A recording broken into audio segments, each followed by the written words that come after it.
दयापात्रं यतीन्द्रप्रजामातर्मुनिं लक्ष्मीनाथसमारम्भां नाथयामुनमध्यमाम् अस्मदाचार्यपर्यन्तां वन्दे गुरुपरम्परां यो नित्यमच्युतपदाम्बुजयुग्मरुक्म व्यामोहतस्तैतराणि तृणाय मेने अस्मद्गुरोर्भगवतो सदैकसिन्धो रामानुजस्य चरणौ शरणं प्रपद्ये माता पिता योतयस्तनया विभूतिः सर्वं यदेव नियमेन मदन्मयानाम् आद्यस्य नः कुलपतेर्वकुलाभिरामं श्रीमत्तदङ्ग्रीगलं प्रणमामि मूर्ध्ना भूतं सरस्य महदाह्वय भट्टनाथ श्रीभक्तिसारकुलशेखर योगिवाहान् भक्ताङ्गिरेण परकालयतीन्द्रमिश्रान् श्रीमत्पराङ्कुशमुनिं प्रणतोऽस्मि नित्यम् नागं पङ्कजनेत्रराम यमुना वास्तव्यमालादरान् योगीन्द्रं कुरुकेशचन्द्रजलदिं गोविन्दकूरादिपौ भट्टार्यन्निगमान्तयोगी जगदाचार्यौ स कृष्णद्वयौ वन्दे माधव पद्मनाभसुमनः सदेवादिपान् नमो वेदान्तवेद्याय जगन्मङ्गलहेतवे यस्य वागमृतासारपूरितं भुवनत्रयं वेदान्तवेद्यामृतवारिरासे वेदार्थसारामृतपूरमग्र्यम् आदाय वर्षं तमहं प्रपद्ये कारुण्यपूर्णं कल्वैरिदासं श्रीमत्कृष्णसमाह्वाय नमो यामुनसूनवे यत्कटाक्षणलक्षाणां सुलभ श्रीधरः सदा श्रीकृष्णपादपादाब्जे नमामि शिरसा सदा यत्प्रसादप्रभावेन सर्वसिद्धिरभून्मम लोकाचार्याय गुरवे कृष्णपादस्य सूनवे संसारभोगिसन्दष्टजीवजीवातवे नमः। श्रुत्यब्दसारजनकं स्मृतिबालमित्रं पद्मोल्लसद्भगवदङ्घ्रिपुराणबन्धुं ज्ञानादिराजमभयप्रदराजपुत्रम् अस्मद्गुरुं परमकारुणिकं नमामि। द्राविडाम्नाय हृदयं गुरुपर्वक्रमागतं रम्या जामातृदेवेन दर्शितं कृष्णसूनुना सुन्दरजामातृमुने प्रपद्ये चरणाम्बुजं संसारार्णवसम्मग्नजन्तु सन्तारपोतकं नमोऽस्तु देवराजाय चतुर्ग्रामनिवासिने रामानुजार्यदासस्सुताय गुणशालिने नमः श्रीशैलनादाय कुन्तीनगरजन्मने प्रसादलब्ध परमप्राप्य कैङ्कर्यशालिने श्रीशैले सदया पात्रं धीभक्त्यादिगुणार्णवं यतीन्द्रप्रवणं वन्दे रम्यजामातरं मुनिम्।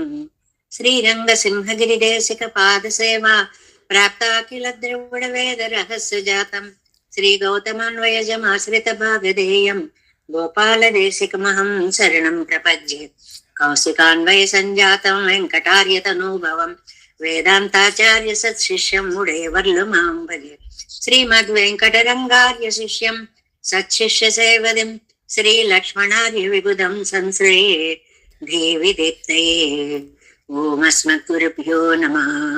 भक्तामृतं विश्वजनानुमोदनं सर्वार्धदं श्रीशतकोपवाङ्मयं सहस्रशाकोपनिषत्समागमं नमाम्यहं द्राविडवेदसागरं तिरुवजिदिनाडेन्नुं தென்குருகூரென்னும் மறுவினியவன் பொருளனென்றும் அருமறைகள் அந்தாதி செய்தான் அடியினையே எப்பொழுதும் சிந்தியாய் நெஞ்சே தெளிந்து மனத்தாலும் வாயாலும் வன் குருகூர் பேணும் இனத்தாரை எல்லாதிரேஞ்சேன் தனத்தாலும் ஏதும் குறைவிலேன் என் தை சடகோபன் பாதங்கள் யாம் உடைய பத்து ஏந்த பெருங்கீர்த்தி இராமானுசமனிதன் வாயந்த மலர்பாதம் வணங்குகின்றேன் ஆயந்த பெரும் சீரார் சடகோபன் சந்தமிழ் வேதந்தரிக்கும் பேராத உள்ளம் பெறா வாந்திகழும் சோலை மதிலரங்கள் வன்புகழ் மேல்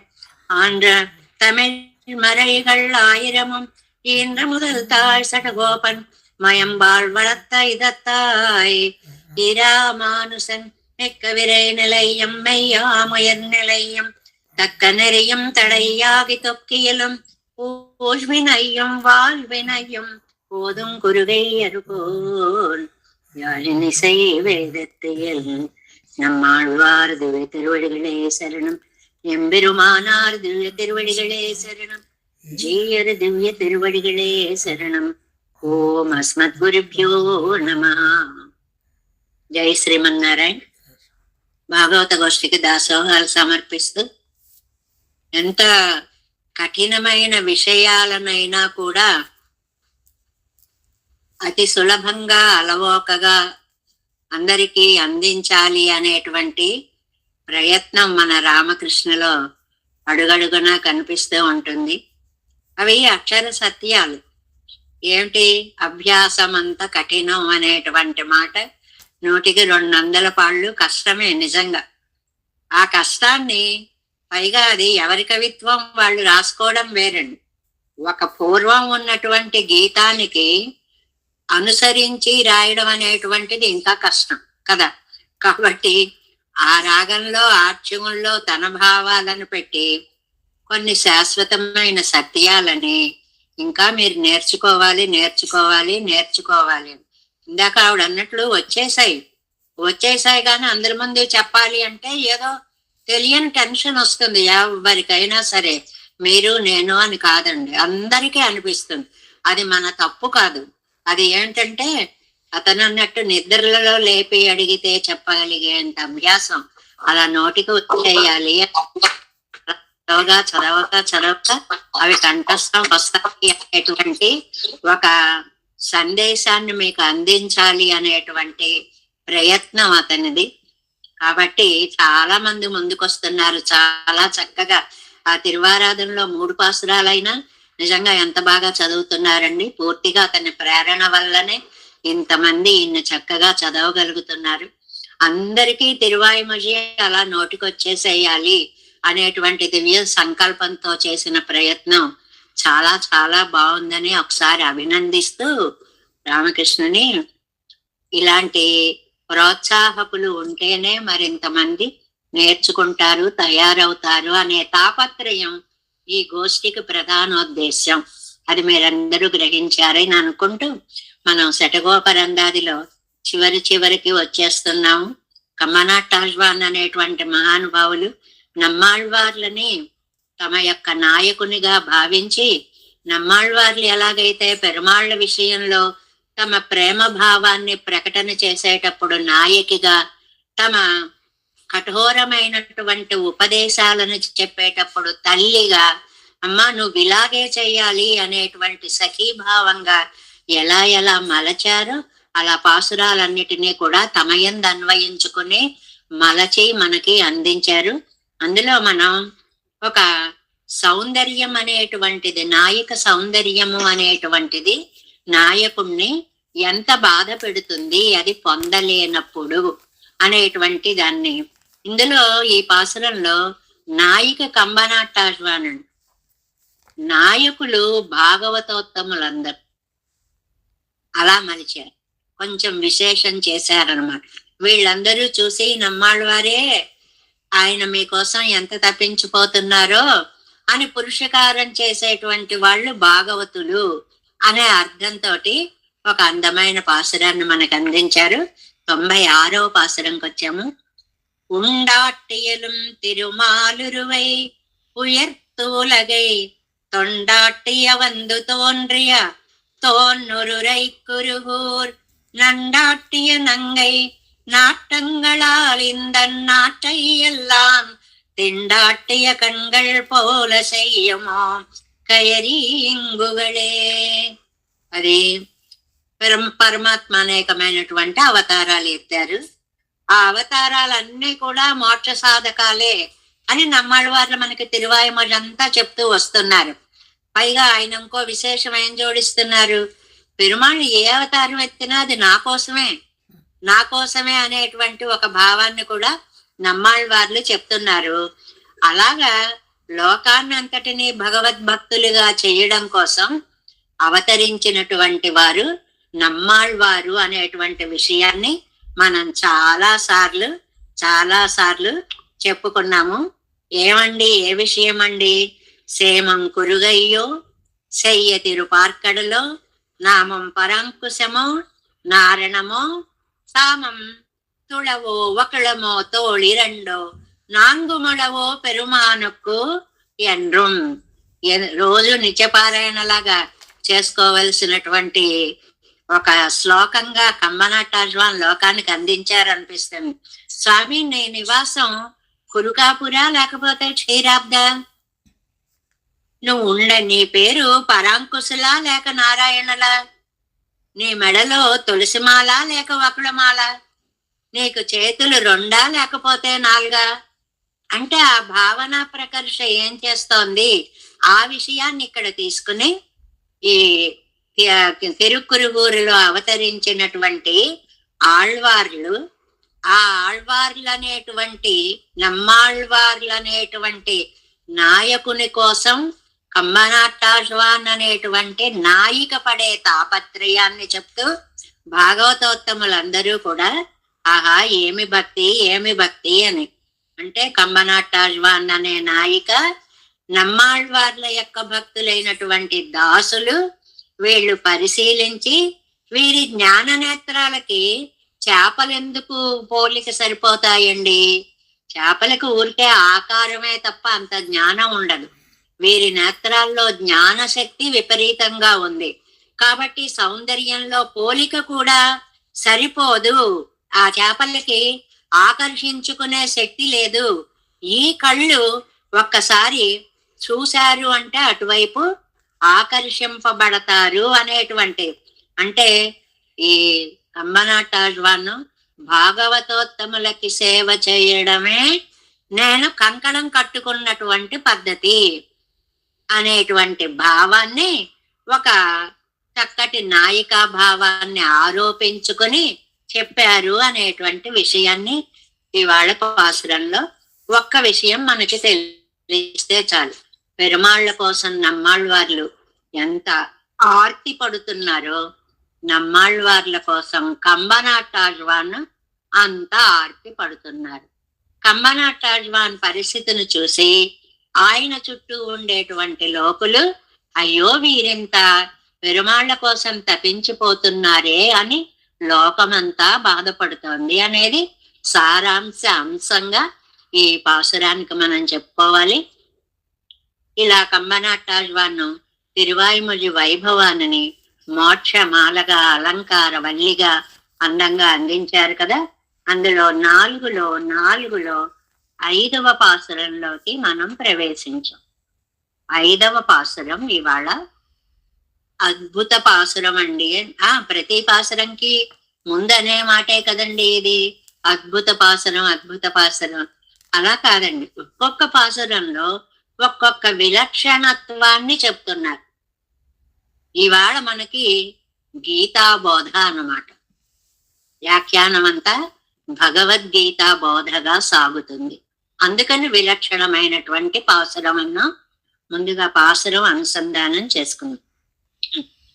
ஆற்ற நல்லவகை காட்டும் அம்மானை அமரர் தம் ஏற்றை எல்லா பொருளும் விரித்தானை எம்மான் தன்னை மாற்ற மாலை புனந்தேத்தே நாளும் மகிழ்வெய்தினேன் காற்றில் முன்னம் கடுவி வினை நோய்கள் கரியவே.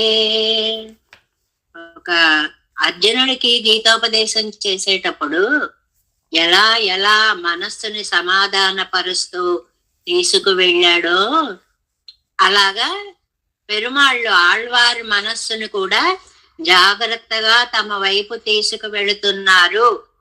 అందువల్ల నేను ఈ తిరువాయిమొழிని రచించగలిగాను, పాడగలిగాను అని నమ్మాళ్వారు ఆనందపడుతున్నారు.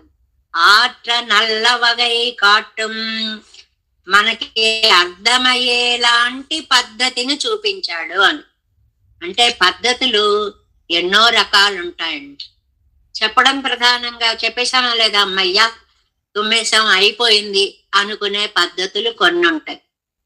అలా కాదు, వీళ్ళకి అర్థం కావాలి అనే చెప్పే పద్ధతులు కొన్ని ఉంటాయి.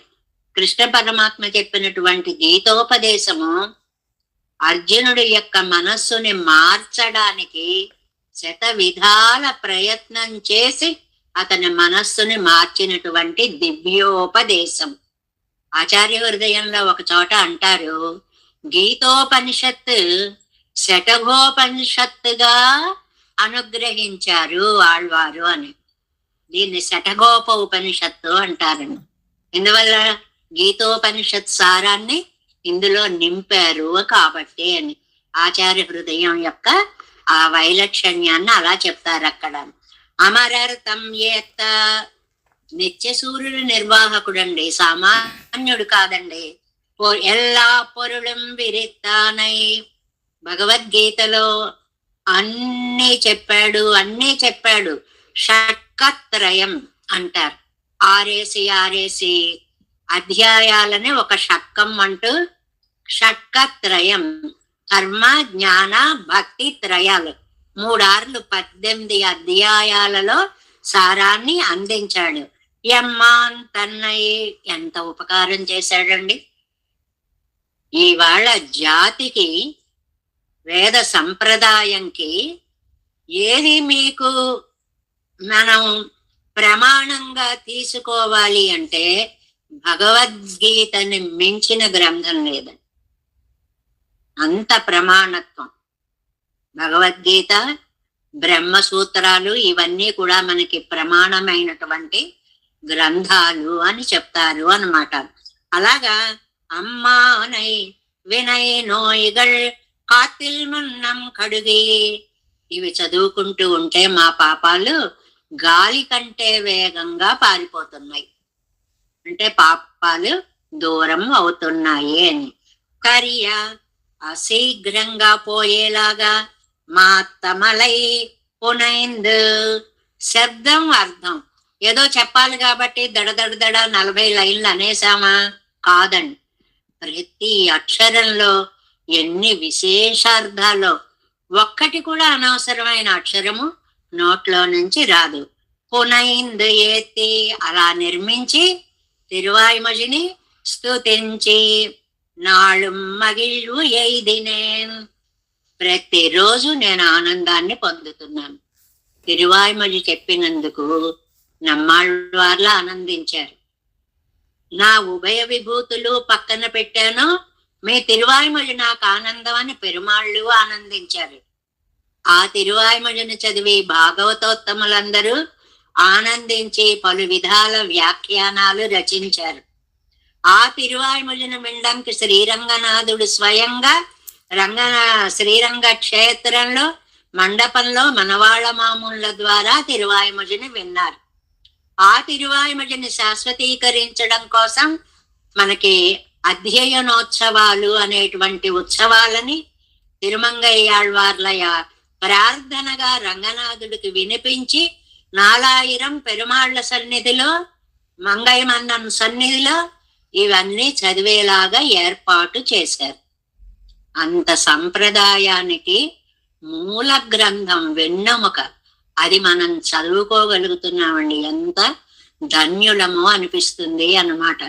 అలాంటి తిరువాయిమజిని నేను చాలా ఆనందంగా చెప్పాను అంటారు. ఇంకా 5వ పార్ట్ 156వ పేజీ ఫస్ట్ లైన్. తాన్ సర్వాధికనాయి వైత్. కృష్ణ పరమాత్మ ఒక్కసారి కురుక్షేత్ర యుద్ధ రంగం, అక్కడికి వెళ్ళిపోవాలి మనస్సు. సేనయోరుభయోర్ మధ్య రథం స్థాపయమేచ్చుత.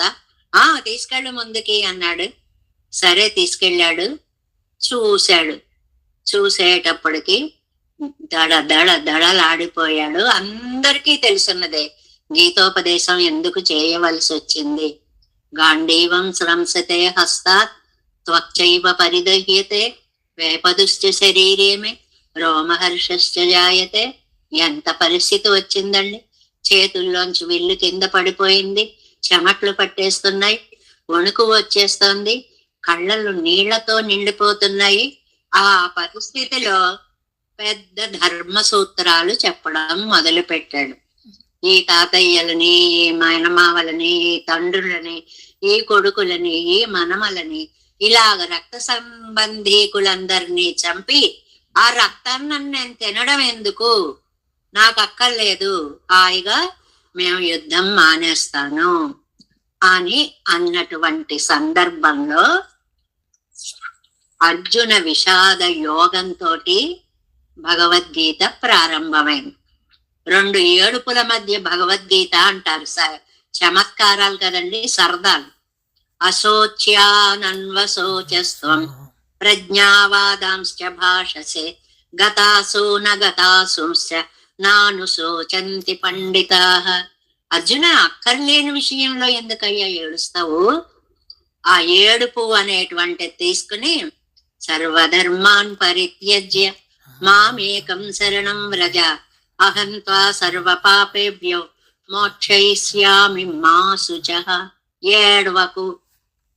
ఎందుకు ఏడుస్తావు అని మొదలుపెట్టి ఏడవకు అంత ఏడుపు వచ్చింది అర్జునుడికి. ఓదార్చేంత ఏడుపు వచ్చింది.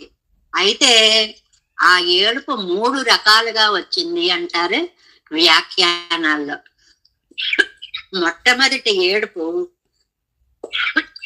కిం కర్తవ్యత శోకం. అయ్య బాబోయ్, ఇప్పుడు నేను యుద్ధం చేయాలా? ఎలా చేయనయ్యా?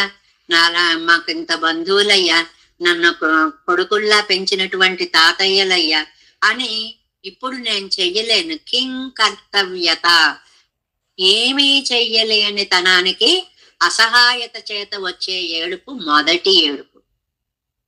రెండవది 16 అధ్యాయాల దాకా వచ్చిన తర్వాత దైవాసుర సంపత్తి విభాగ యోగాన్ని చెప్పినప్పుడు, ఇంతకీ నేను ఎందులో చేరతానంటావు బాబోయ్ చెప్పు, నాకు ఇవన్నీ వింటే చాలా భయంగా ఉంది అని అక్కడ వేసినటువంటి ప్రశ్నలో ఒక దుఃఖ హేతువు.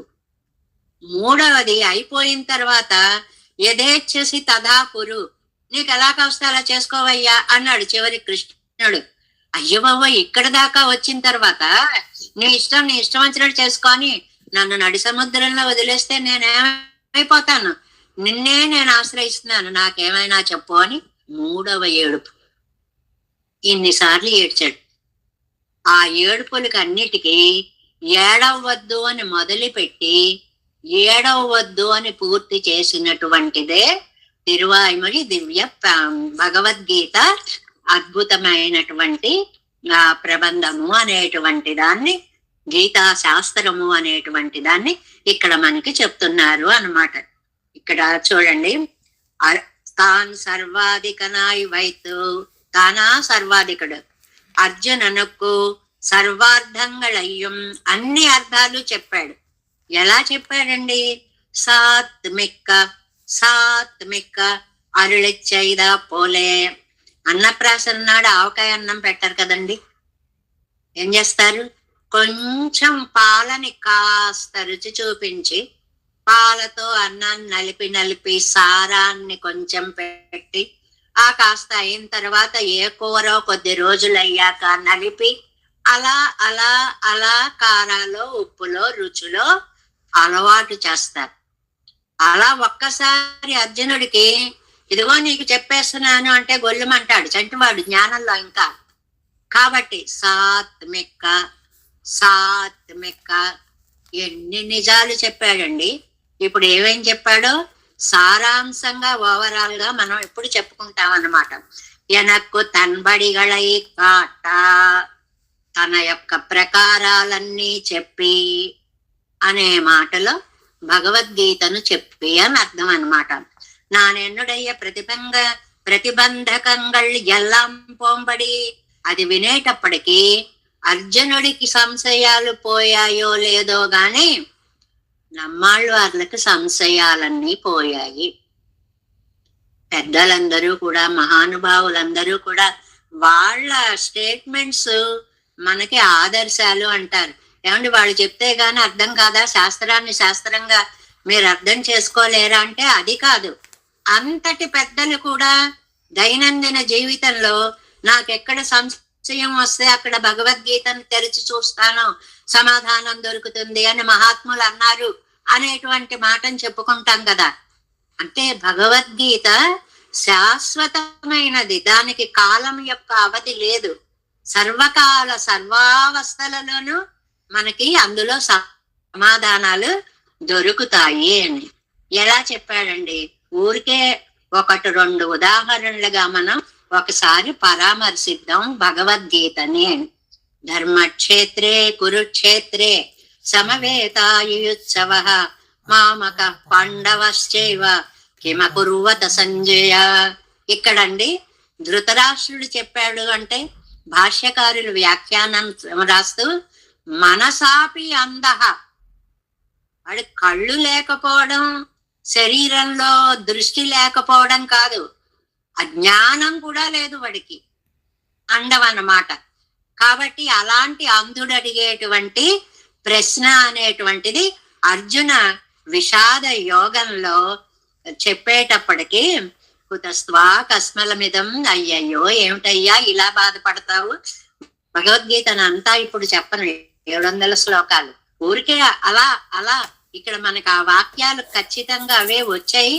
పైగా కింద మీరు జీయరరుంబదం పేజీ చూశారంటే మొత్తం 18 అధ్యాయాల సారాన్ని ఇచ్చారండి కింద. అందువల్ల మనం ఒక్కొక్క వాక్యంగా వారంత ఇచ్చినందుకు మనం కూడా ఒక్కొక్క వాక్యంగా దాన్ని స్పృశిస్తూ వెడదాము అని. సాంఖ్యయోగంలోకి వచ్చిన తరువాత భగవద్గీత ప్రారంభమైంది. అక్కడ ఎలా ఉన్నాడు అర్జునుడు? తంతదా కృపయావిష్టం అశ్రుపూర్ణాకులేక్షణం విషీదంతమిదం వాక్యం ఉవాచ మధుసూదన. కన్నీళ్లు కన్నీళ్లు గొల్లు గొల్లుమంటూ, నాయన అర్జున కుతస్త్వా కస్మలమిదం, అయ్యయ్యయ్యో ఏమిటయ్యా నీకు ఇలాంటి దుఃఖం దాపరించింది, ఇలాంటిది ఎలా వచ్చిందయ్యా ఇంత గొప్ప వీరుడి? క్లైబ్యమ్మాస్మగమపార్థ, ఏడ్చేవాడిని ముందు దగ్గరికి తీసుకోవాలి, వాడి వేపు నిమరాలి, వాడికి పరిస్థితి చెప్పాలి.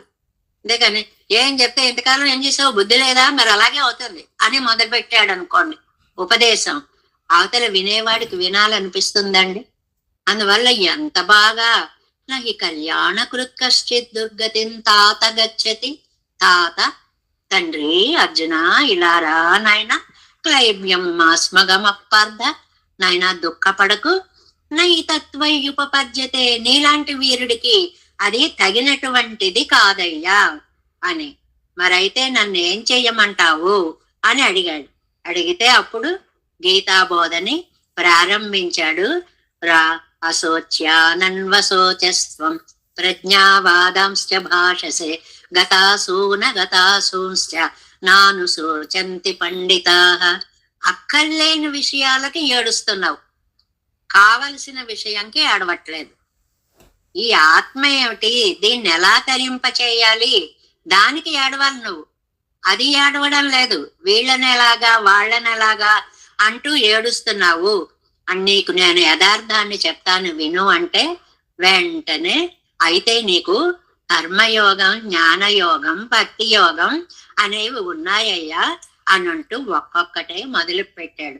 జ్యాయసి చేత్ కర్మణస్తే మతా బుద్ధిర్జనార్దన తత్కిం కర్మణి ఘోరే మాం నియోజయసి కేశవ.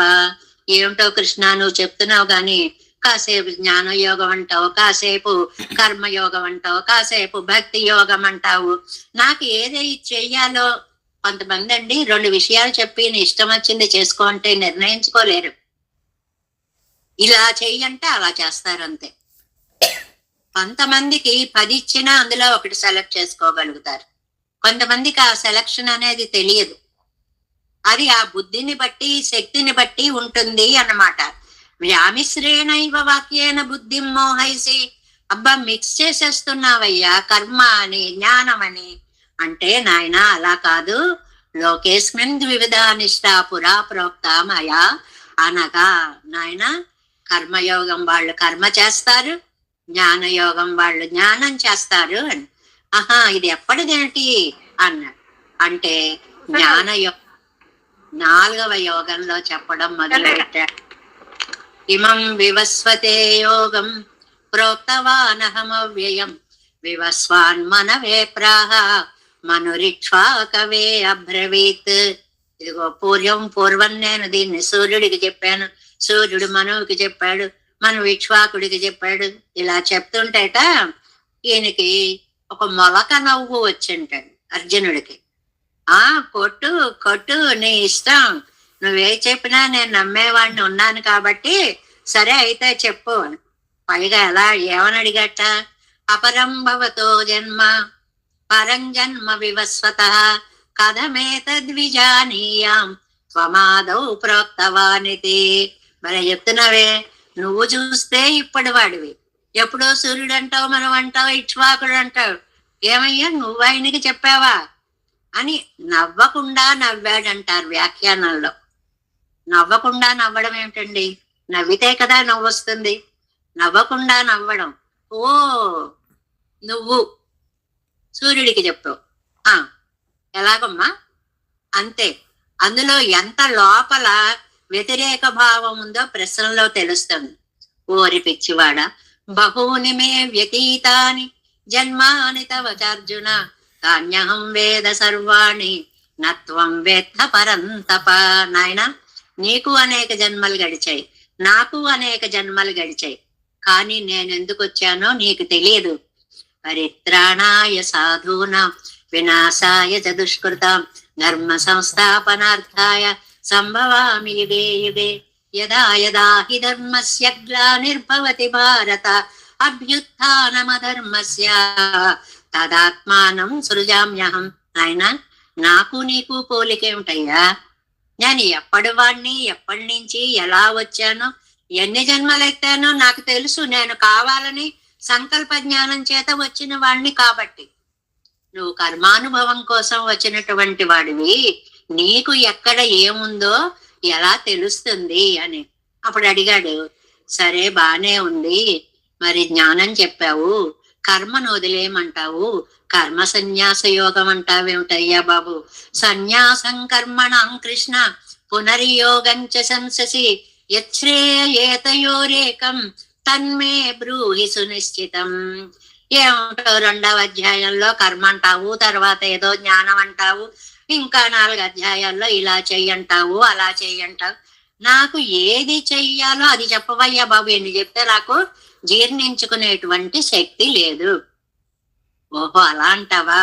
సన్యాస కర్మయోగశ్చ నిశ్రేయసకరావుభౌ తయోస్తు కర్మ సన్యాస కర్మయోగో విశిష్యతే. కర్మ జ్ఞానము 2 మార్గాలేనయ్యా. అందరికీ జ్ఞానం వంట పట్టదు. జ్ఞానయోగం కర్మయోగం కంటే ఎప్పుడు గొప్పదే, అయినా అది అందరికీ అందుబాటులో ఉండేటువంటిది కాదు. పైగా కర్మ చేసేటప్పుడు నీకు ఒక అహంకారం తలెత్తుతుంది. నేను చేశాను అనేటువంటి భావం ఒకటి వస్తుంది. కానీ నువ్వు ఒక్క విషయం గుర్తుంచుకో, ఎంత బాగా చెప్తాడో. నువ్వు ఒక పని చేస్తున్నావంటే 5 కలవాలయ్యా. నువ్వు ఒక్కడివి కాదు, 5 కలవాలి. ఏమిటి? ఆత్మ లోపల, పైన శరీరం, 3 ప్రాణం, ఇంద్రియాలు, పరమాత్మ. ఈ 5 కలిస్తే ఒక కర్మ బయటకు వస్తుంది. నేను చేశాను అంటావేంటి? అంతమంది కొంతమంది అలా చేస్తారండి.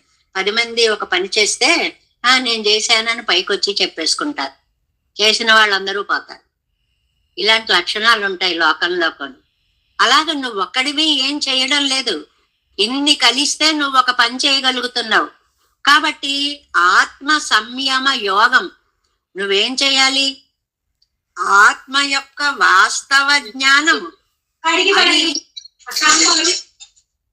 అది కర్మయోగంగా నువ్వు భావించాలి అనేటువంటి దాన్ని చెప్తూ, ఆ ఇంద్రియ జ్ఞానం అనేటువంటిది ఎలా ఉండాలి అనేటువంటిది ఆత్మ సంయమ యోగము అనేటువంటి 6వ అధ్యాయంలో చాలా చక్కగా అర్థమయ్యేలాగా చెప్పాడు. చెప్పేటప్పటికి నాయన అంతా బానే ఉంది, కృష్ణుడే చెప్తున్నాడు 7వ అధ్యాయం జ్ఞాన విజ్ఞాన యోగంలో, మయ్యాసక్త మనాపార్థ యోగం యుంజన్మదాశ్రయ అసంశయం సమగ్రం మాం యథా జ్ఞాస్యసి తచ్ఛృణు. నువ్వు చేయాల్సింది చాలా ముఖ్యమైనది ఒకటయ్యా. మన అభ్యాస సభ్యులకు కూడా ఈ వాక్యం అన్నమాట. మనస్సుని నా మీద ఏకాగ్రతగా పెట్టు.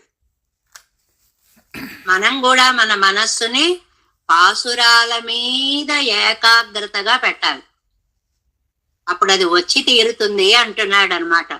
అందువల్ల ఆ ఏకాగ్రత వల్ల నువ్వు దేనినైనా సాధించగలుగుతావు. కానీ ఇవన్నీ మన గోష్ఠికి ఎలా సమన్వయిస్తాయని చూడండి. మనుష్యాణం సహస్రేషు కశ్చిత్ యతతి సిద్ధయే యతతామపి సిద్ధానాం కశ్చిత్ మాం వేత్తి తత్వతః. వేల మనుషుల్లో నన్ను గురించి తెలుసుకోవాలనుకునే వాళ్ళు తక్కువ మంది ఉంటారు. అంటే 600 మంది ఉన్నామనుకోండి, ఒక 100 మంది అయినా కంఠస్థం చెయ్యాలా అని ఒక ప్రీతి అనేటువంటిది ఉంటుంది. ఆ 100 మందిలో కశ్చిత్ మాం వేత్తి తత్వతః కొద్ది మందికి అది వశం అవుతుంది. అది బ్రహ్మ విద్యకి చెప్పుకున్నా సరే, తిరువాయుమొழிకి చెప్పుకున్నా సరే, మనకి చెప్పుకున్నా సరే, మన జీవితాలకి చెప్పుకున్నా సరే, అది ఎలా చెప్పుకున్నా ఏదైనా అభ్యాసము అనేటువంటిది చాలా ముఖ్యం. అభ్యాసం చెయ్యి అర్జున, అభ్యాసేప్యసమర్థోసి మత్కర్మ పరమోభవ. లేదండి నాకు అది అభ్యాసం రావట్లేదండి, నేను చేయలేకపోతున్నానండి, చదివినప్పుడు వచ్చినట్టు ఉంటోందండి, తీరా మీరు చెప్పమనేటప్పటికి దడ్దల్లాడుతున్నానండి. అందుకే నన్ను ప్రార్థించు, అలా చేస్తూనే ఉండు, దాని ఫలితం ఎప్పటికైనా వస్తుంది. అది ఎలాగా? కొన్ని కైవల్యం మోక్షం ఈ రెండిటికి ఉన్న భేదాన్ని కూడా చాలా అద్భుతంగా చెప్పాడండి కృష్ణ పరమాత్మ. అక్షర పరబ్రహ్మ యోగములో కిం తద్బ్రహ్మ కిమధ్యాత్మం కిం కర్మ పురుషోత్తమ ఆదిభూతం చ కిం ప్రోక్తం ఆదిదైవం కిముచ్యతే. అది కైవల్యార్థులు చేసేటువంటిది ఏమిటి అంటే ఆత్మానుభవం ఉన్నట కోరేటువంటి వాళ్ళు కైవల్యార్థులు. అలా కాకుండా పెరుమాళ్ళనే కావాలనుకునేటువంటి మోక్షార్థులు చేసేటువంటిది ఏమిటి అని అంటే, అప్పుడు అతనికి నాయన అక్షరం బ్రహ్మపరమం స్వభావో అధ్యాత్మముచ్యతే. నాయన అకారము అక్షరము క్షరము కానిది పరబ్రహ్మ స్వరూపంగా నువ్వు తెలుసుకో అంటూ చాలా విశేషార్థాలు 8వ అధ్యాయంలో మనకి అందించాడు. అలా అయితే ఈ ఉపాసనా జ్ఞానము అనేటువంటిది ఎలా ఉంటుందో నీకు చెప్తాను చూడు అని 9వ అధ్యాయంలో రాజవిద్య రాజగుహ్యము అనేటువంటి దాంట్లో చెప్పాడు. అర్జున, ఇది లోకంలో అందరికీ చెప్పనయ్యా నేను. ఇదంతుతే గుహ్యతమం ప్రవక్ష్యామి అనసూయవే జ్ఞానం విజ్ఞాన సహితం యజ్ఞాత్వా మోక్షసే శుభాత్. ఇది చాలా రహస్యమయ్యా, మరి నీకెందుకు చెప్తున్నానో తెలుసా? అనసూయవే, ఒక విద్య నేర్చుకోవడానికి అసూయ ఉండకూడదు. అసూయ అనేటువంటిది మనకి లేదు అని ఏడిస్తే ఒక కన్ను పోయింది, ఇంకోడికి ఉంది అని ఏడిస్తే 2వ కళ్ళు పోతాయి. ఇప్పుడు నాకు రావట్లేదండి కంఠస్థం, రావట్లేదని బాధపడడం సహజం, కానీ వాడికి వచ్చేస్తోంది అని నేను ఏడవకూడదు. దీనివల్ల ఉన్నవి కూడా పోతాయి తప్ప కొత్తవి రావు. స్పర్ధ వేరు, అసూయ వేరు.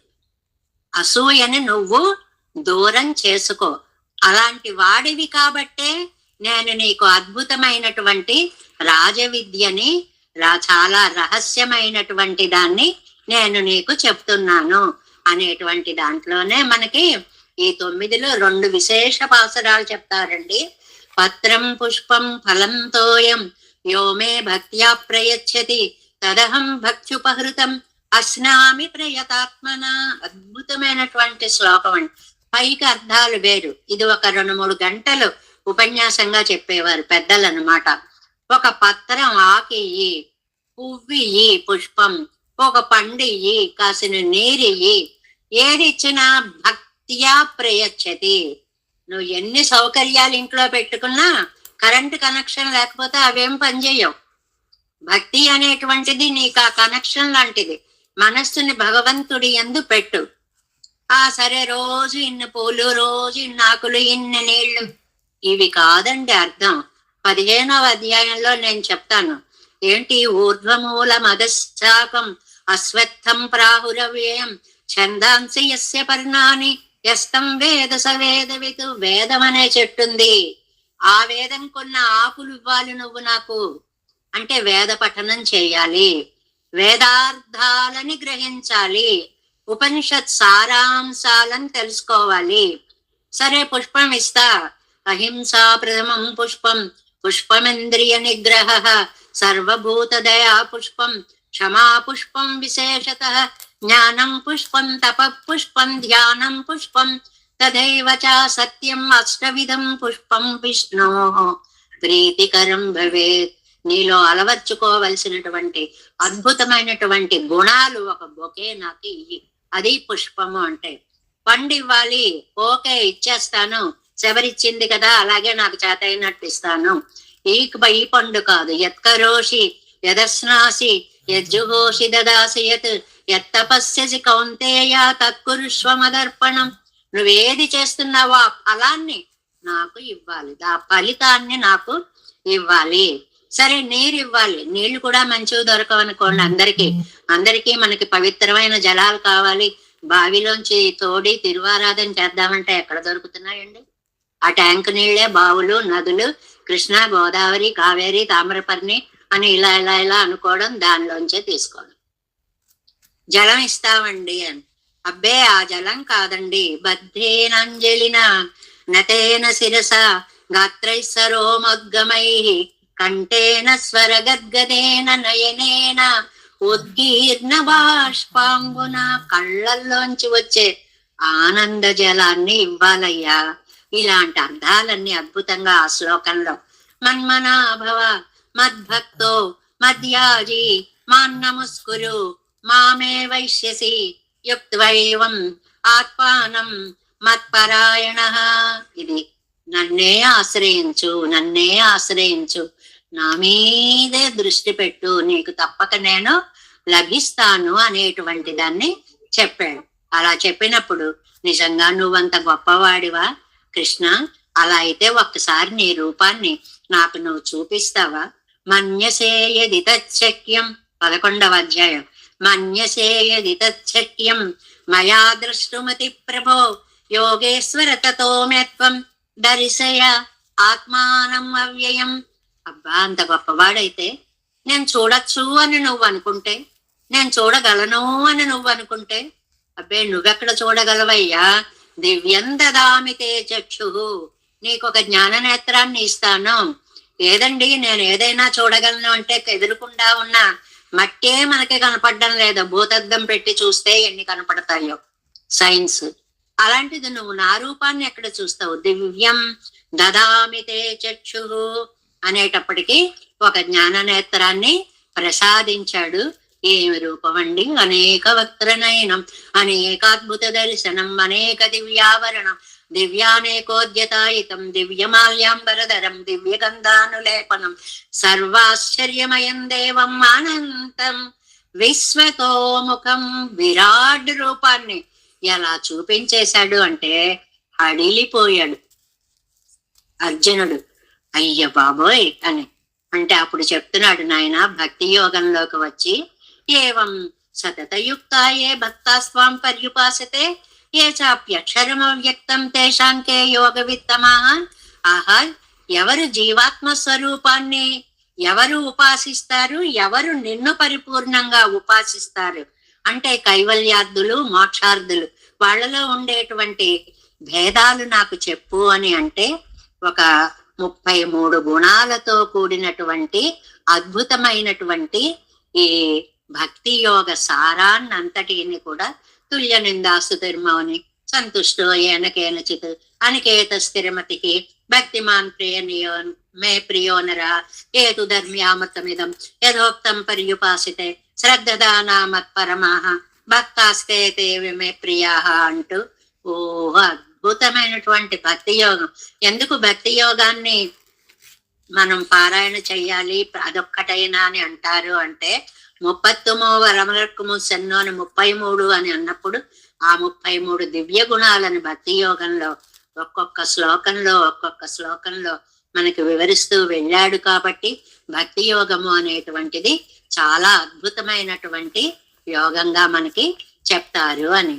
అప్పుడు నాయన ఇంతవరకు ఏదో కొంత తెలిసినట్టుగా ఉంది, క్షేత్రం అంటారు, క్షేత్రజ్ఞుడు అంటారు.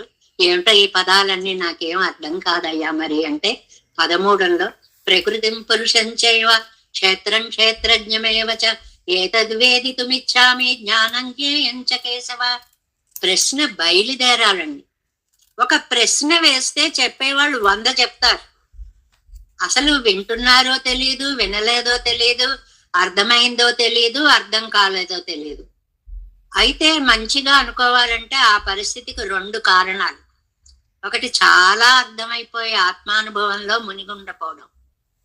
రెండవది చెప్పుకుంటూ వెళ్తారు, క్లాస్ అయిపోయింది అనగానే లేచుకోవడం, దేవేశం అనగానే టపటపా లేవడం. 2 రకాలు ఉంటాయి.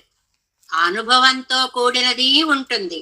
అది ఇదం శరీరం కౌంతేయ క్షేత్రమిత్యభిధీయతే ఏతద్యో వేత్తి తం ప్రాహుః క్షేత్రజ్ఞ ఇతి తద్విదా. ఏమీ లేదు నాయన, ఈ శరీరానికి క్షేత్రము అని పేరు. అక్కడి నుంచి అసలు ఎన్ని చెప్పాడండి. పంచాగ్ని విద్యనంతటినీ కూడా భగవద్గీతలో అలాగా మేఘాల్లోంచి వర్షము, వర్షం నుంచి పంట, ఆహారంలోంచి పురుషుడు, పురుషుడి నుంచి స్త్రీ, స్త్రీ నుంచి గర్భధారణ, జన్మ అనేటువంటి విద్యలన్నిటినీ అద్భుతంగా చెప్పినటువంటిది ఈ భగవద్గీత. అప్పుడు అడిగాడనమాట, నేను ఎలాంటి గుణాలను అలవర్చుకోవాలో చెప్పు తండ్రి అని అడిగితే, గుణత్రయ విభాగ యోగము అని చెప్పి పరంభూయ ప్రవక్ష్యామి. ఇదండి చెప్పేవాళ్ళ లక్షణం. వింటారు అంటే చాలు, చెప్తూనే ఉంటారు, చెప్తూనే ఉంటారు, చెప్తూనే ఉంటారు. ఈ లక్షణం ఇవాళ లోకంలో ఎలా వచ్చిందంటే, మైకాసురుడు ఆవహించేస్తాడు. మైక్ ఇచ్చారంటే చచ్చినా వదలరండి. ఇంకా అలా చెప్పుకుంటూ పోవడమే, చెప్పుకుంటూ అందులో విషయం ఉందా లేదా తర్వాత విషయం. మైక్ దొరికిందంటే వినేవాడు ఉన్నాడంటే చాలు, అవతల వాళ్ళు ఎందుకు వచ్చానురా బాబు అనేలాగా చెప్తూ ఉంటారు. అంటే ఒక్కడు దొరికినా చాలు చెప్దామనే తాపత్రయం కృష్ణుడికి బయలుదేరింది. అందుకని పరంభూయ ప్రవక్ష్యామి, నీకు తెలిసింది మళ్ళీ చెప్తున్నాను విను. జ్ఞానానా జ్ఞానముత్తమం యజ్ఞాత్వా మునయ సర్వే పరాం సిద్ధిమితో గతాః. ఎన్ని ఇక్కడ రజస్సు, తమస్సు, సాత్వికత అనేటువంటి దాని గురించండి అద్భుతమైన అధ్యాయం అండి. గుణత్రయ విభాగ యోగము అనేటువంటిది. ఏదో సత్వాత్ సంజాయతే జ్ఞానం రజసో లోభయేవచ ప్రమాద మోహో తమసో భవతో అజ్ఞానమేవచ అనేటువంటివి, ఇలాంటివి ఎన్నో రకాలు. అసలు ఆ గుణత్రయ విభాగ యోగం చివరికి వెళ్ళిన దగ్గర నుంచి చూడండి, మొదట్లో చంటివాడికి గుజ్జు చేసి, పండు గుజ్జు చేసి పెట్టి అలవాటు చేసి, కాస్త అన్నం పరిచయం చేసి, కాస్త కూర, కాస్త పచ్చళ్ళు, బ్రహ్మాండమైన ఆవకాయలు, బ్రహ్మాండమైన పులిహారలు, టేస్ట్లు, అలాగా అనుభవించే శక్తి వచ్చినట్లుగా కాస్త దుఃఖాన్ని పోగొట్టి కర్మ, జ్ఞానం, భక్తి, కర్మ సన్యాసం, జ్ఞానం, ఏదో యోగం, విభూతి, అది ఇది అలా వచ్చేసి గుణత్రయం దాకా వచ్చేసి పురుషోత్తమ ప్రాప్తి యోగాన్ని అందించాడండి. అద్భుతమైనటువంటి సైన్స్ అండి అంతా కూడా. ఊర్ధ్వమూలమదశాకం అశ్వత్థం ప్రాహురవ్యయం ఛందాంసి యస్య పర్ణాని యస్తం వేద సవేదవితు. రూఫ్ గార్డెన్స్ అండి. ఊర్ధ్వమూలం, అక్కడి నుంచి అధశాకం, మేడల నుంచి కిందకి పాకుతాయండి లతలు. సంసార వృక్షం కూడా అలాగే ఉంటుంది. దాని పేరు అద్భుతంగా పెట్టారు కదండి. ఏమిటి దాని పేరు? అశ్వత్థం. రేపు అనేది లేదు నాయన. స్వ రేపు, ఆ లేదు, రేపు అనేది లేనిది అశాశ్వతమైనటువంటి ఈ వృక్షము. దీనికి ఆకులు వేదాలు అని చక్కగా అద్భుతమైనటువంటి విషయాన్ని చెప్తున్నారు. ఇది అలా చెప్పుకుంటూ ఊరికే వెడుతున్నాం, లోపలికి వెళ్ళట్లేదు. ఇంకా అయితే మరి మనలో మా తత్వాలు వేరు. ఈ తత్వాలన్నీ ఎన్ని రకాలుగా ఉంటాయంటావు అని అడిగితే దైవాసురు సంపత్ విభాగ యోగము అని చెప్పి, అభయం సత్వ సంశుద్ధి జ్ఞానయోగ వ్యవస్థితి దానందమశ్చ యజ్ఞశ్చ స్వాధ్యాయస్తపార్జవం. భయం లేకుండా ఉండాలి.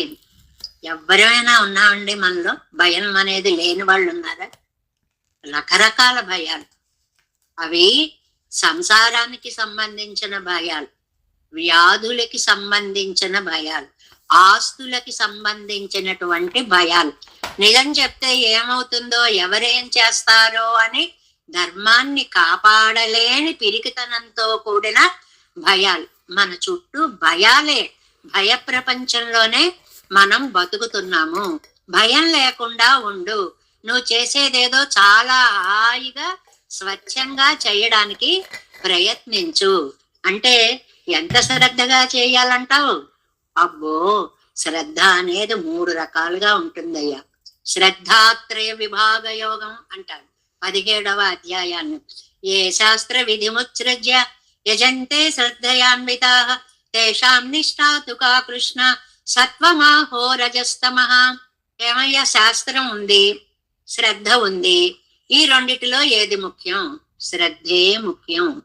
ఒక్కొక్కసారి మనం ధర్మజ్ఞ సమయ ప్రమాణం వేదాశ్చ, పెద్దలు ఎలా చేశారో అలా శ్రద్ధగా చేసుకుంటూ వెళ్ళాలి. శాస్త్రాన్ని కూడా నమ్మండి, కూడా సెకండరీ.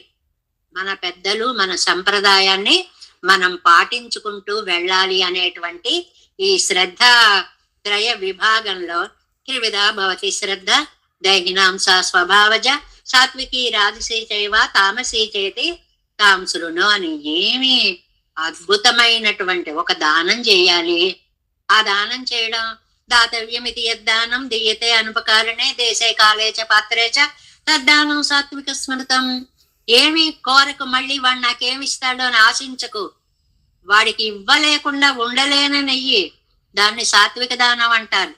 మరి బేరాలు, ఎత్తు ప్రత్యుపకారార్థం ఫలముద్దిశ్య వా పునః. నేను నీకు ఇస్తా, నాకు సభ పెట్టవయ్యా, బిరుదు ఇవ్వయ్యా, రేపు నీకు సభ పెడతాను, నీకో బిరుదిస్తాను. ఇలాంటివే కదండి ఇవాళంతా సమాజంలో.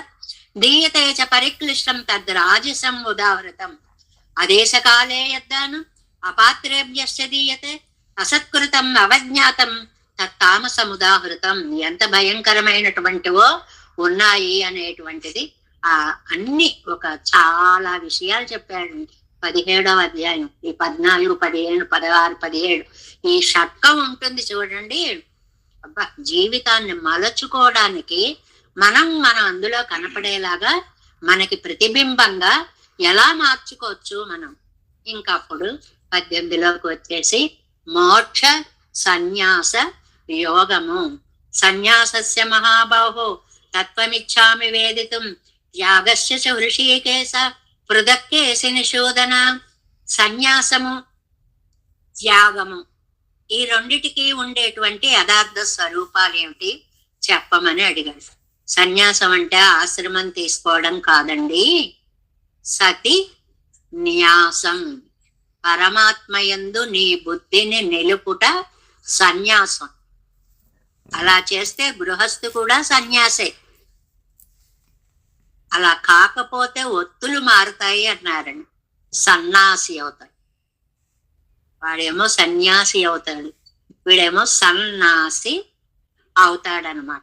ఏదైనా నువ్వు కర్మ ఫలాన్ని నా కోసమని త్యాగము చేసి నేను చేస్తున్నాను అనేటువంటి భావము లేకుండా చేయడమే త్యాగము. త్రివిధ త్యాగము. చెయ్యడంలో త్యాగము, అనుభవంలో త్యాగము. అంటే నేను చేస్తున్నానని అనుకోకూడదు, ఇది నా వల్ల అని అనుకోకూడదు.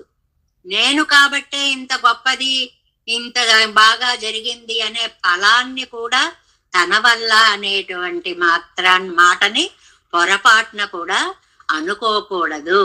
అంటే మనకి ఎన్నో ఫలాలు వస్తుంటాయండి. చెడు చేశామా నరక ఫలం వస్తుందండి, మంచి చేశామా స్వర్గం వస్తుందండి.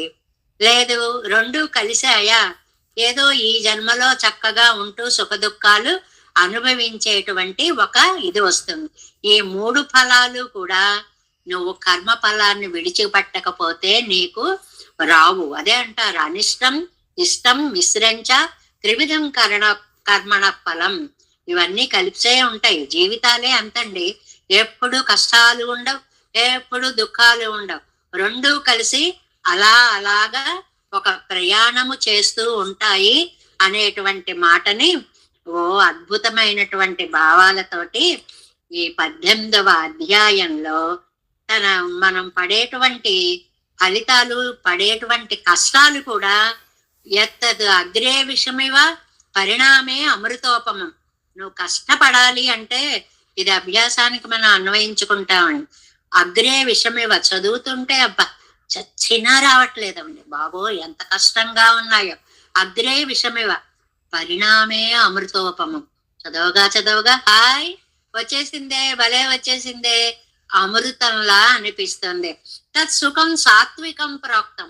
ఆ సుఖానికి ఏమని పేరు పెట్టారు? సాత్వికము అని పెట్టారు. లేదండి ఇంకా రాజసాలు, ఇంకా తామసాలు, రకరకములైనటువంటివి ఉన్నాయి. శమో దమస్ తపస్ శౌచం శాంతి ఆర్జవమేవచ జ్ఞానం విజ్ఞానం ఆస్తిక్యం బ్రాహ్మ్యం కర్మ స్వభావజం అనేటువంటిది. నీకు బాహ్య ఇంద్రియ నిగ్రహం ఉండాలి, అంతరింద్రియ నిగ్రహం ఉండాలి. శరీరాన్ని భోగ సంకోచత్వం అనే మార్గంలో నువ్వు నడపాలి అనేటువంటి దాన్ని అలా చెబుతూ పెడుతున్నాడండి. మనం లోకంలో ఒక శ్లోకం ఎక్కువ వింటుంటూ ఉంటాం. శ్రేయాన్ స్వధర్మో విగుణ పరధర్మాత్ స్వనుష్ఠితాత్ స్వభావనీతం కర్మ కుర్వన్నాప్నోతి కిల్బిషం అని. ఏమిటంటే ఎవరి కర్మ వాళ్ళు చేసుకుంటే సరిపోతుంది, ఇంకోళ్ళ ధర్మంలో మనం స్వధర్మే నిధనం శ్రేయ పరధర్మో భయావహ అనేటువంటివి వింటూ ఉంటాం. ఈ స్వధర్మం అనేది అంటే ఏమిటండి? కర్మని ఆచరించి తీరాలి నువ్వు. ఎలాంటి వాడైనా సరే చివరి శ్లోకాల దగ్గరకు వచ్చేటప్పటికి మామూలు వాళ్ళందరికీ భలే ఆనందం అంటండి. ఎందువల్ల? ఎంత హాయైన శ్లోకం చెప్పావయ్యా కృష్ణ. సర్వధర్మాన్ పరిత్యజ్య మామేకం శరణం వ్రజ. అన్ని ధర్మాలు వదిలిపెట్టేయ్యా, నన్ను ఒక్కడిని అమ్మయ్య, ఇది నాకు నచ్చింది చాలా. అన్ని ధర్మాలు వదిలేయమన్నావు, అద్భుతంగా ఉంది, నేను ఇంకేమీ చెయ్యక్కర్లేదు అని. పిచ్చివాడ, ధర్మాలు వదిలిపెట్టమనలేదు, ధర్మ ఫలాన్ని వదిలిపెట్టమన్నాను. పని చేయాల్సిందే. ఇది ఆచరణలో పెట్టిన వారు మహనీయులయ్యారండి. ఒక వివేకానందులో, ఒక మహాత్మా గాంధీయో ప్రేయర్ అది చేసేటప్పుడు ఎన్ని నిర్వచనాలు ఇస్తారో, ఎంత అద్భుతమైనటువంటి నిర్వచనాలని ఇస్తారో వాళ్ళు. ఎలా చేయాలి? మన్మనాభవ మద్భక్తో మధ్యాజీ మాన్నమస్కురు మామే వైశ్వ సత్యంతే ప్రతిజానే ప్రియోసిమే సర్వధర్మాన్ పరిత్యజ్య మామేకం శరణం వ్రజ అహంత్వా సర్వపాపేభ్యో మోక్షయిష్యామి మా శుచః. దుఃఖాన్ని దుఃఖంతో తుడిచేశాడు. రెండు ఏడుపుల మధ్యలో గీతాసారాన్ని లోకానికి అందించాడు. మరి ఇది అందరికీ చెప్తారండి. ఇదంతే నా తపస్కాయ నా భక్తాయ కదాచన. నేను ఇది రహస్యమయ్యా, ఎవరు పడితే వాళ్ళకి చెప్పనయ్యా. కానీ భక్తోసమే సఖా చేతి, నువ్వు నాకు భక్తుడివి, ఫ్రెండ్వి, అది ఇది అని చెప్పే పవిత్రమైనటువంటి ఉద్దేశంతో నేను నీకు చెప్పాను. శాశ్వత సత్యాలుగా లోకంలో ఉండేటువంటి ఒక్క జ్ఞానాన్ని ఆలోచిస్తే జాతస్య హి ధ్రువో మృత్యు ధ్రువం జన్మ మృతస్య చ తస్మాత్ అపరిహార్యేర్దేనత్వం సూచితుమర్హసే. ఏమి సారం అందించాడండి. చస్తామని రోజు చస్తూ ఉంటామండి భయపడిపోయి. ఒక్కసారి వస్తుంది చావెప్పుడో, దాన్ని తలుచుకుని నువ్వు రోజు పోతుంటావు ఎందుకు? ఏమి కౌమారం యవ్వనం జర ఇవన్నీ స్టేజెస్ వచ్చాయి కదా. దేహాంతర ప్రాప్తి. చంద్రయానంలోకి వెళ్ళేవాడు వెళ్ళిన ర్యాకెట్ లోంచి తర్వాత ర్యాకెట్ లోకి మారాడు. అద్భుతంగా మనం టీవీల్లో చూసాం. జీవుడు కూడా అంతే, దేహంలోంచి ఇంకో దానిలోకి అలా చక్కగా ప్రవేశిస్తాడు తప్ప ఇది ఏదో అయిపోయేటువంటిది కాదు. వాసాంశ జీర్ణాన్ని యథా విహాయ నవాన గృహ్ణాతి నరోపరాణి. చిరిగిపోయి కుళ్ళిపోయి అంటే చీచి పడేసేద్దాం అనుకోట్లా వస్త్రాన్ని. ఇంత శక్తి తగ్గిపోయిన దేహం కోసం ఎందుకయ్యా ఇలా విలవిల్లాడుతావు నువ్వు అని ఏమి చెప్పాడండి. ఒకదానికంటే ఒకటి కర్మణైవ సంసిద్ధిం ఆస్థితాః జనకాదయ. నువ్వు కర్మ చెయ్యి, నీకు నియతం కురు కర్మత్వం. పనిని ఎస్కేప్ చేయకెప్పుడు. పని దానిని అందంగా వాళ్ళు డ్యూటీ ఈజ్ గాడ్ అన్నారు. ఎవరి పని వాడికి దైవంతో సమానం. మనం చేసే ఈ పని మనకి దైవంతో సమానం అన్నమాట. నియతం కురు కర్మత్వం. చాలా చక్కగా నువ్వు నీకు విధించినటువంటి ధర్మాన్ని చెయ్యాలి. ఎందువల్ల సర్వం కర్మాఖిలం పార్థ జ్ఞానే పరిసమాప్యతే. నువ్వు చేసేటువంటి కర్మలన్నీ కూడా జ్ఞానంలోకి అలాగ వెళ్ళి, జ్ఞానంలోంచి భక్తిలోకి వెళ్ళి, ఆ భక్తికి యామునార్యులు నిర్వచించినట్లు పరభక్తి, పరజ్ఞాన, పరమభక్తి రూపాలుగా మారిపోయి మోక్షానికి అది దారి తీస్తుంది అనేటువంటి అద్భుతమైనటువంటి అర్థాల్ని సాత్మిక అరుళిచ్చైదా పోలే ఎనక్కు తన్పడి కళై కాట. ఈ పదానికి నెమ్మదిగా ఈ కాస్త తిను, ఈ కాస్త తిను, ఈ కాస్త తినను పెట్టినట్లుగా అలా అలవాటు చేసి నాకు ఈ జ్ఞానాన్ని పెరుమాళ్ళు కలిగించగా కண்ணన్ అనుభవిత్తు நான் என்னுடைய ప్రతిబంధకంగళ్ ఎల్లాం పోబడి. నాకు వచ్చేటువంటి ప్రతిబంధకాలన్నిటినీ కూడా తిరువాయ్మొഴി పాడి నిరతిశయానందియానే నెంగిరార్. ఈ తిరువాయ్మొഴి పాటతోటి దివ్య ఆనందాన్ని నేను పొందుతున్నాను. ఎక్కడికొచ్చాం? ప్రపంచమంతా తిరిగి తిరువాయ్మొഴి దివ్యానుసంధానమే నీ జీవిత ధ్యేయము అని ఇందులో చెప్తున్నారు అనేటువంటి విషయాన్ని ఇవాళ ఒక్కసారి ఆ కృష్ణ పరమాత్మను తలుచుకోవడం అనేటువంటిది భగవద్గీతా బోధని స్పృశించినట్లయింది. దేవేశం కోలనాదం నతహితమనసం పద్మనాభం రమేశం లోకార్యం కృష్ణ యుగ్మేన చ నిగమ శిరో యోగి భట్టారకౌచ గోవిందం కోరనాదేన చ సాకురు కేశేందు సింధం యతీంద్రం మాలాదురుద్యామనార్యో మారుది నిర్దే రామ.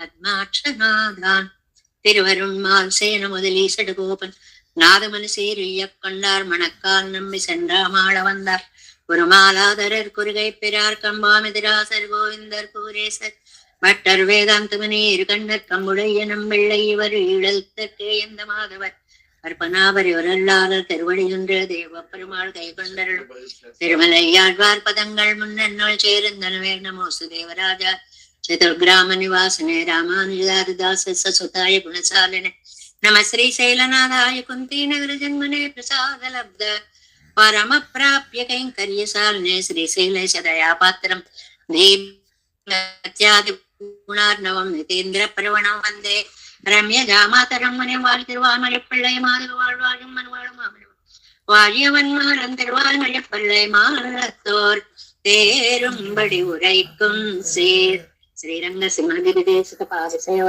ప్రాప్తాఖిల ద్రవిడ వేద రహస్య జాతం శ్రీ గౌతమాన్వయ సమాశ్రిత భావదేయం గోపాల దేశికమహం శరణం ప్రపద్యే కౌశికాన్వయ సంజాతం వెంకటార్యతనూభవం వేదాంతాచార్య శిష్యం ఉడయవర్యమహం భజే శ్రీమద్ వెంకటరంగార్య శిష్యం సచ్చిష్య సేవదిం శ్రీ లక్ష్మణార్య విబుధం సంశ్రయే ధీవిదిత్తయే ఓం అస్మద్గురుభ్యో నమః.